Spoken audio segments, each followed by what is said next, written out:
Hola alumnos, bienvenidos al módulo 4, donde vamos a trabajar el primer concepto central, que es el de factor de ajuste.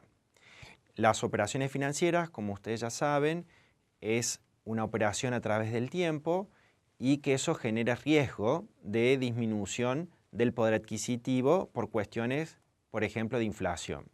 Entonces, muchas de las operaciones se tienen que ajustar por el crecimiento de los precios. Ahí aparece el concepto de factor de ajuste. Entonces, para comenzar a trabajar con este concepto, tenemos que ir hacia cómo se calcula la inflación para después ajustar las variables que yo quisiera por inflación. Entonces, vamos a encontrar los índices de precios, que ustedes conocen que hay varios, ya deben haber estudiado. Por ejemplo, ¿cuáles serían los índices de precios más conocidos? Tenemos el índice de precio al consumidor, que de hecho su crecimiento genera el concepto de inflación.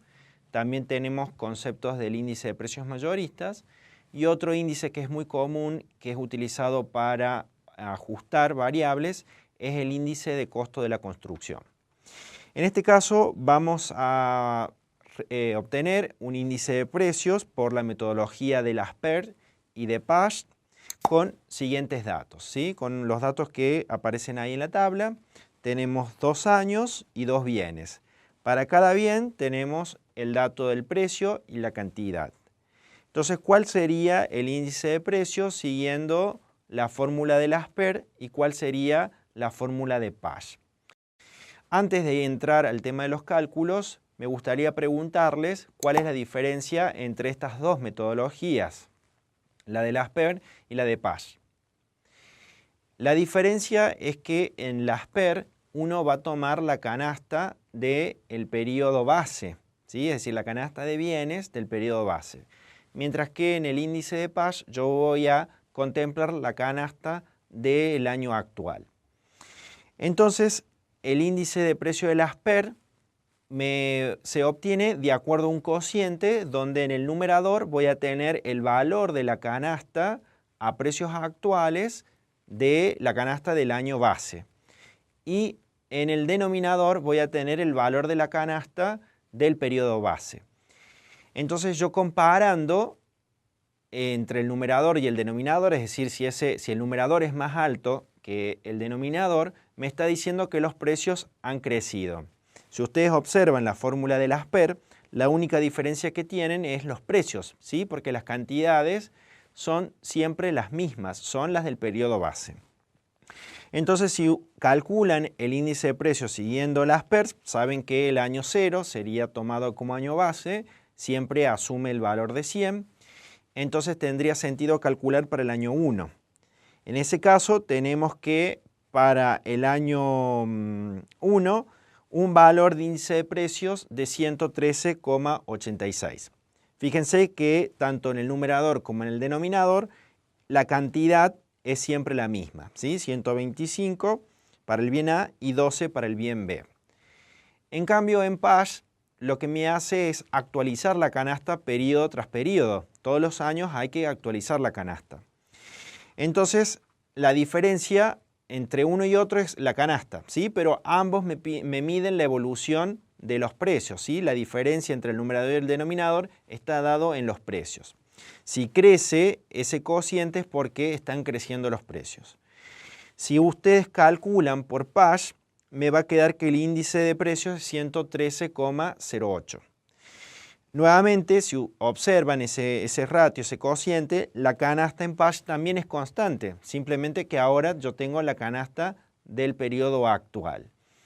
Si bien el índice de Pasch es más completo que el de Laspers, uno siempre piensa que las canastas se van actualizando, tiene mucha dificultad en el tema del relevamiento. Es muy costoso actualizar la canasta de bienes, imagínense para un país encontrar cuál es la canasta consumida por una familia representativa, ¿sí? Es un costo de relevamiento importante. Una vez que tenemos los dos índices, ahora habría que encontrar la inflación, ¿sí? ¿Cómo encontramos la inflación? La inflación es la tasa de crecimiento justamente de estos índices.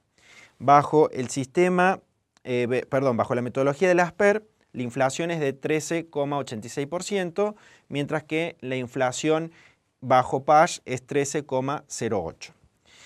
Bien, y una actividad ya para ir cerrando. En base a un individuo compró un departamento financiado a 5 años, cuya cuota se ajusta a la evolución del índice de costo de la construcción, ¿sí? Ahora la cuota no va a ser constante, sino que va a depender del valor de la construcción. Supongan los datos que ahí están viendo en pantalla, tienen el valor de la cuota y tienen el índice de costo de la construcción. Para el mes 0 la cuota es de 8.400 y para el mes 0 el índice de costo de la construcción es 112. ¿Cómo obtienen el valor de la cuota para el mes 1? Van a tener que actualizar por ese índice de precios, es decir, va a ser los 8.400 que uno pagaba por el índice de precios del mes 1 dividido el índice de precios del mes 0. De esa forma yo le agrego la inflación a la cuota.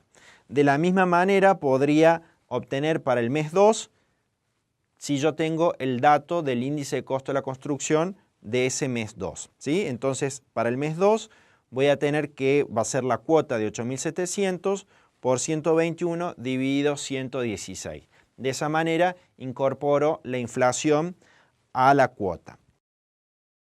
Entonces, ya hemos trabajado con el concepto de factor de ajuste. Ahora ustedes van a tener que ir completando una tabla y van a practicar ajustar por inflación en la siguiente actividad.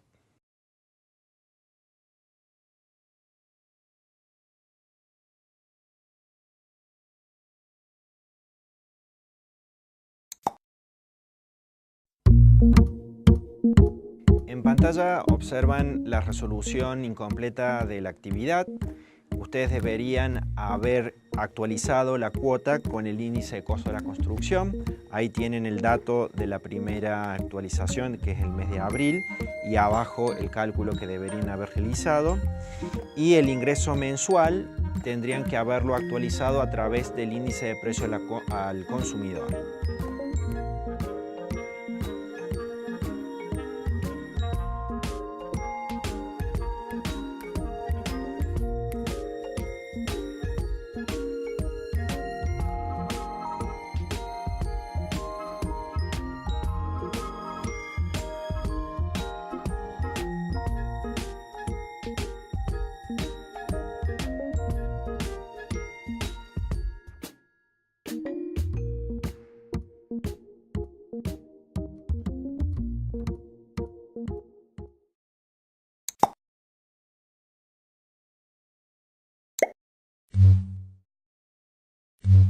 El concepto que vamos a trabajar ahora es el de la tasa de interés real. La tasa de interés real, ¿por qué aparece? Aparece cuando existen contextos inflacionarios. En el contexto inflacionario, la inflación reduce el rendimiento nominal, por lo tanto aparece este concepto de interés real.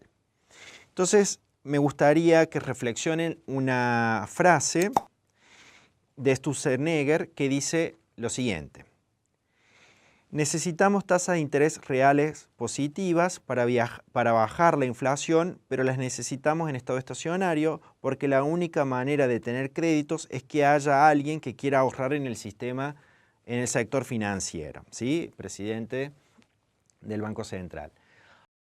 Ahora me gustaría que reflexionen esta frase, ¿por qué están pidiendo tasas de interés reales? ¿Por qué hace esa aclaración de reales? Hacer hincapié en lo que es real.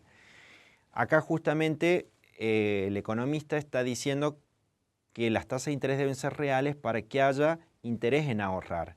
Si no hay ahorro, no va a haber préstamos, ¿sí? Porque los préstamos surgen del ahorro que hace la sociedad. Si hay intereses reales, significa que las tasas de interés nominales tienen que ser más altas que la inflación. El ahorrista tiene interés de dejar su dinero excedente en el sistema financiero, si no, no le va a convenir. Entonces, justamente como necesidad de política económica, está pidiendo tasas de interés reales para incentivar el ahorro y ese ahorro se vaya hacia los préstamos. Bien, otra actividad que vamos a trabajar es la diferente impacto que tiene la tasa de interés real si es ahorrista la persona o si es deudor. Entonces la situación sería de una persona que deposita 1.000 pesos a una tasa nominal del 10%, mientras que otra persona recibe un préstamo también de 1.000 pesos con una tasa nominal del 10%. Ambos compran televisores cuyo precio promedio es 200 pesos y una inflación del 37,5%. ¿Cómo afecta al deudor y cómo afecta al ahorrista o al acreedor? Entonces veamos el caso del ahorrista, ¿sí? Del acreedor. Otorgó un préstamo por 1.000 pesos, entonces si la tasa de interés es del 10%, ¿cuánto va a recibir en el futuro? Va a recibir 1.100, ¿sí? Los 1.000 pesos que tenía antes más los 100 pesos de intereses. Pero ¿qué poder adquisitivo tiene? Supongamos y simplifiquemos que solo ese dinero lo destina para comprar televisores. Los televisores en el primer momento salen 200 pesos. Entonces su poder adquisitivo, esos 1.000 pesos, pueden transformarse en 5 televisores, ¿sí? La cantidad de dinero dividido los precios. Ahora, si la inflación es del 37,5%, los precios pasaron a ser 275. Él tuvo una ganancia nominal de 100 pesos, es decir, pasó de 1.000 a 1.100. Pero los precios han crecido también. ¿Cuánto es su poder adquisitivo? En este caso, su poder adquisitivo se representa en 4 televisores. Por más que haya ganado nominalmente, ha perdido en términos reales, ¿sí? Compra menos bienes de lo que compraba en la situación inicial. Este caso, ¿cuándo se da? Se da cuando la inflación es más alta que la tasa de interés nominal, ¿sí? En este caso, 10% era la tasa de interés nominal y la inflación es de 37,5%. Entonces ahí, cuando sucede esto, el ahorrista termina recibiendo menos en términos reales, por más que nominalmente reciba más. Pero si lo vemos desde el lado del deudor, la situación va a cambiar, porque ahora tenemos que devuelve menos en términos reales. Nominalmente tenía una deuda de 1.000 pesos y tiene que pagar 1.100, ¿sí? Nominalmente va a pagar más, pero en términos reales tenía una deuda de 5 televisores y ahora termina teniendo una deuda en 4 televisores, ¿sí? En términos reales está devolviendo menos. Entonces, ¿cuál es la tasa de interés real de esta operación? Y la calculan bajo la siguiente expresión, donde yo tengo 1 más la tasa de interés nominal, dividido 1 más la tasa de inflación, todo eso restado por 1. Si lo quiero en porcentaje, lo voy a multiplicar por 100. Bien, entonces ya hemos trabajado con el concepto de tasa de interés real. Ahora van a tener que realizar una actividad donde deben calcular las tasas de interés reales y después concluir si ese resultado es conveniente para el deudor o es conveniente para el acreedor o es indiferente.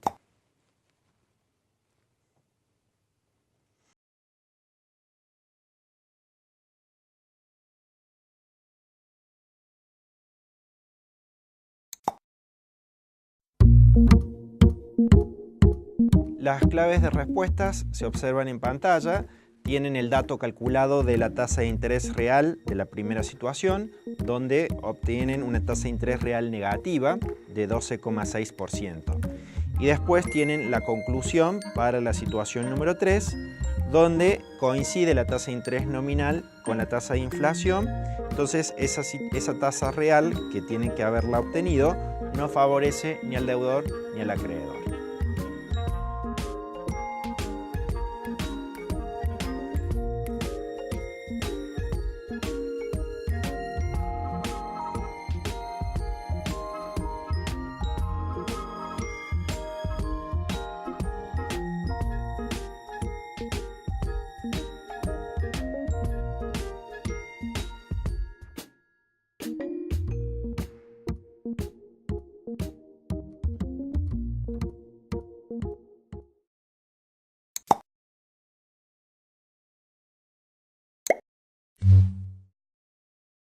El tercer concepto que vamos a trabajar es el de préstamos bancarios. En esta parte de la materia, que ya es la última, vamos a analizar las fuentes de financiamiento que tienen las empresas a través del canal bancario y a través del canal bursátil, ¿sí? Que va a ser el próximo concepto central. Entonces, dentro del canal bancario, lo principal que tenemos son los préstamos bancarios, ¿sí? Que existen de distintas tipologías. Ahora ustedes van a observar en un video donde van a encontrar las ventajas y las desventajas de los créditos a tasa fija y las tasas variables que está aplicado a Europa, pero que tranquilamente se asimila a la Argentina, las ventajas y las desventajas.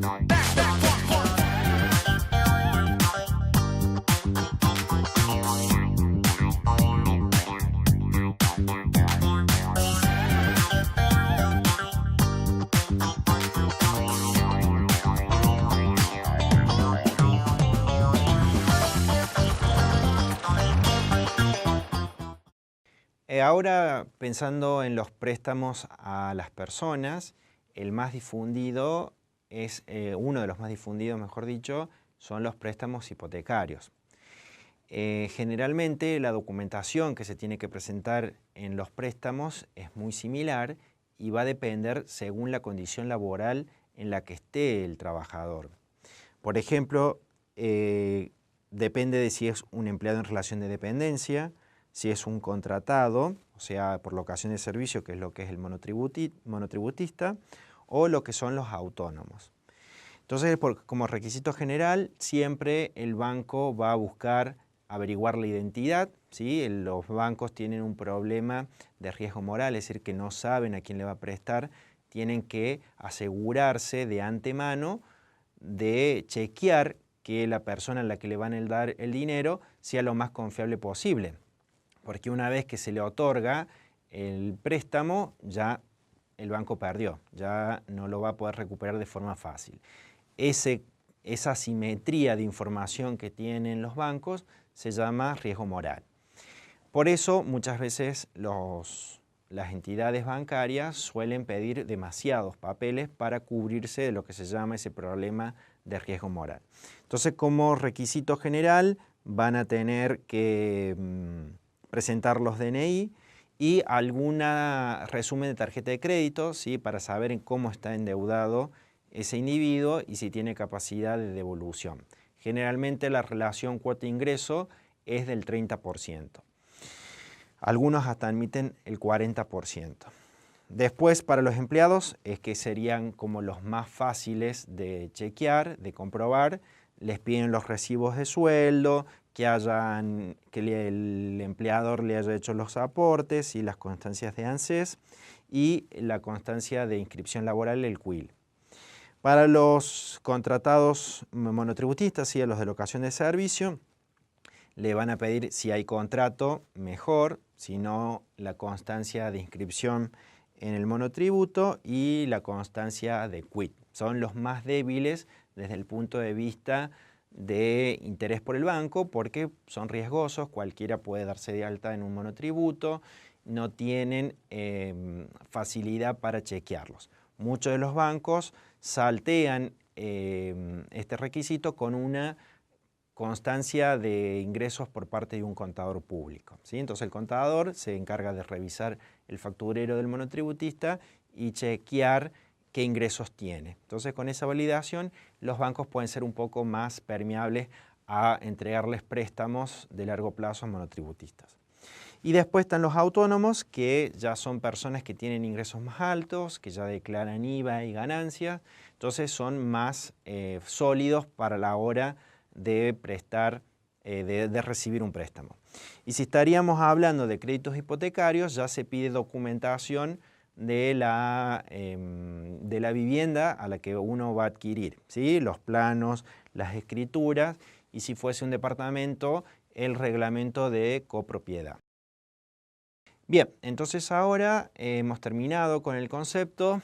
Les propongo que realicen una actividad donde ustedes van a tener que ir armando un glosario, es decir, asignando las definiciones a los conceptos que les vaya apareciendo.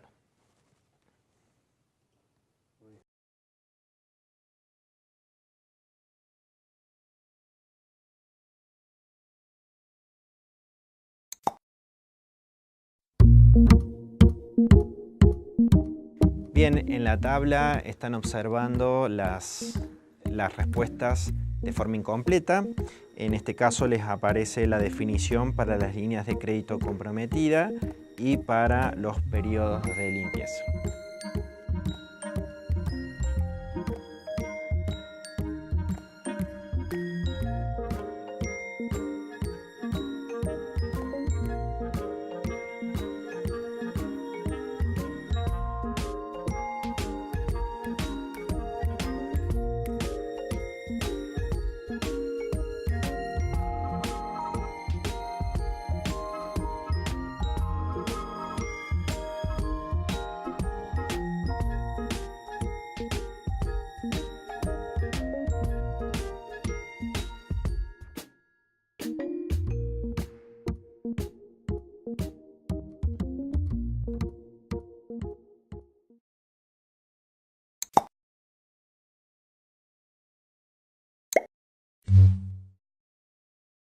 El cuarto concepto que vamos a desarrollar es sobre las emisiones, ¿sí? Las emisiones que pueden hacer las empresas en búsqueda de financiamiento. Ya hemos visto el financiamiento a través de la parte bancaria, ahora aparece el financiamiento a través de la parte bursátil. Entonces yo les haría algunas preguntas, cómo es ese proceso de emisión, quiénes actúan y en qué espacio o ámbito los realizan. En el video ustedes encontrarán las respuestas a las preguntas que yo les acabo de hacer.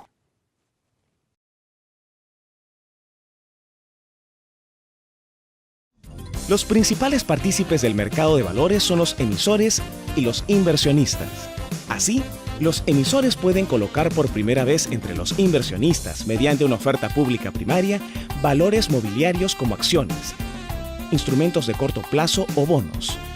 A cambio, obtienen los recursos que necesitan. Cuando los emisores emiten acciones, los inversionistas adquieren participación en el capital de la empresa, en sus utilidades futuras en forma de dividendos, además de la posibilidad de participar en las decisiones de la compañía. Y cuando emiten instrumentos de corto plazo y bonos, los inversionistas reciben en unas fechas futuras preestablecidas una determinada cantidad de dinero bajo la forma de intereses, así como la devolución de su inversión inicial en un plazo menor o mayor a un año, según sea el caso. Para seguir trabajando, podríamos armar un esquema con el concepto ampliado de financiamiento. Ya hemos visto que el financiamiento se puede hacer a través de fuentes externas o de las utilidades que están teniendo las empresas, ¿sí? De la reinversión de esas utilidades. Dentro de las fuentes externas aparecen los dos conceptos centrales que hemos desarrollado, que son los préstamos bancarios y hemos visto, el que estamos viendo ahora, son las emisiones. Entonces, ¿cuáles serían las emisiones que ustedes conocen que pueden emitir las empresas? Y tenemos por un lado las acciones, que es lo más conocido. Siempre se requiere de la autorización de la Comisión Nacional de Valores, ¿sí? A través de la oferta pública. Tenemos las acciones, que es una renta variable, ¿sí? Un activo de renta variable. Después, ¿qué más podrían emitir las empresas? Podrían emitir bonos, ¿sí? Es otra forma de buscar financiamiento, generalmente son de renta fija. ¿Y qué otra forma? Y podría ser a través de los derivados, ¿sí? Cuando uno tiene opción de compra u opción de venta futura, ¿sí? Es comprar, por ejemplo, dólar a un determinado valor en el futuro. Cuando aparece ese futuro, se hace actualidad, uno puede ganar o puede perder. Bien, entonces ahora ya hemos concluido con todo el desarrollo del módulo. Les pongo a disposición la actividad integradora, que la tienen en su plataforma. ahí podrán realizar un conjunto de actividades de manera de poder contemplar la totalidad de los contenidos del módulo.